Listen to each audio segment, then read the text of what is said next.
हर हर महादेव। एक बार फिर से स्वागत है आपका अज्ञानी संसार यूट्यूब चैनल पर, जहां हम श्रवण कर रहे हैं शिव पुराण को अध्याय दर अध्याय। पिछले भाग में हमने देखा कि कैसे नारद जी ने तपस्या से कामदेव को परास्त किया, फिर अपने अहंकारवश भगवान विष्णु को अपनी कथा सुनाई और शिवमाया के प्रभाव से वे एक विचित्र रूप में स्वयंवर में पहुंचे। राजकुमारी ने विष्णु को वर चुना और नारद जी का उपहास बना। अब हम प्रारंभ करते हैं। शिव पुराण भाग 3, नारद का श्राप और विष्णु का अवतार। शिवदूतों के वचन सुनकर देवर्षि नारद ने दर्पण में अपना प्रतिबिंब देखा। जब उन्होंने अपने बानर जैसे मुख को देखा तो क्रोध में भर उठे।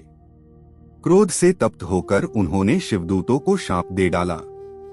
वे बोले, तुम दोनों ने ब्राह्मण रूप में होकर मेरी हंसी उड़ाई है, इसी कारण तुम ब्राह्मण कुल में जन्म लेकर राक्षस बनोगे। शाप सुनकर शिवगण शिवलोक लौट गए।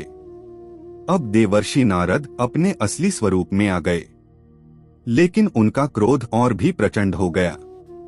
उन्होंने ठान लिया, या तो मैं विष्णु को शाप दूंगा या अपना शरीर त्याग दूंगा। ऐसा सोचकर नारद जी श्री विष्णुलोक पहुंचे।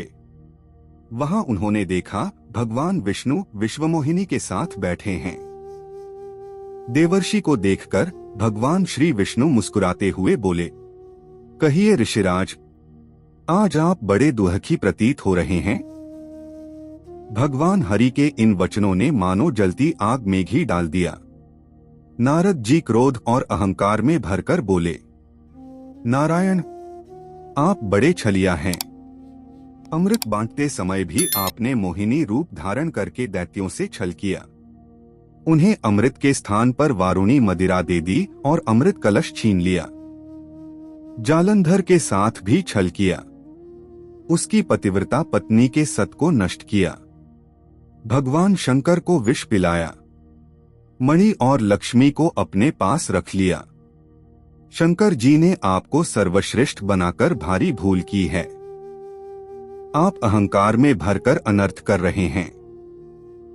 आपको कोई दंड देने वाला नहीं है, यही कारण है कि आप निरंकुश हो गए हैं। अब आप अपनी करनी का फल पाएंगे।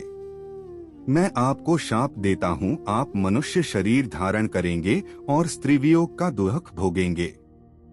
जैसे आपने मुझे स्त्री के मोह में डालकर दुखी किया, वैसे ही आप भी दुखी होंगे। बानर जैसा मुख देकर आपने मेरा अपमान किया, इसलिए वही बानर आपकी सहायता करेंगे और स्त्रीवियोग आपको व्यथित करेगा।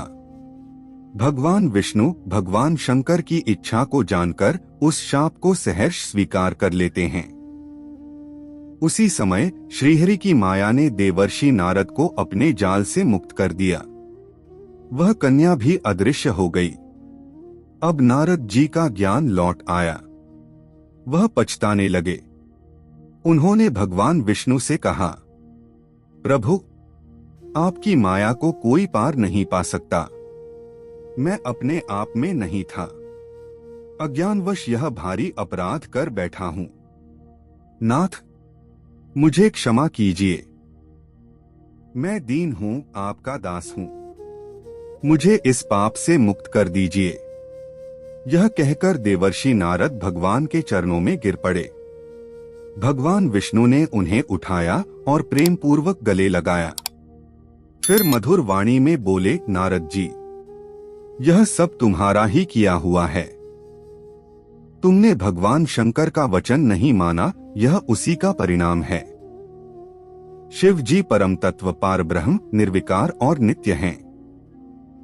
मैं भी उनके ही वरदान से श्रेष्ठ बना हूं। अब तुम जाकर भगवान शंकर का ध्यान करो। काशीपुरी जाकर सभी संकल्पों को त्याग कर उनके नाम का जाप करो, उनके गुणों का कीर्तन करो और उनके शतनाम स्तोत्र का पाठ करो। तभी तुम्हारे पाप नष्ट होंगे। काशी में शिव दर्शन के बाद अपने पिता ब्रह्मा जी के पास जाना और उनसे शिव महिमा का श्रवण करना। वह भगवान शिव के अनन्य भक्त हैं। श्री सूत जी बोले, यह कहकर भगवान श्री विष्णु अंतर्धान हो गए। और देवर्षि नारद काशीपुरी को प्रस्थान कर गए। मार्ग में उन्हें वे दोनों शिवदूत मिले जिन्होंने स्वयंवर मंडप में उनकी हंसी उड़ाई थी। वे नारद जी के चरणों में गिर पड़े और क्षमा मांगने लगे।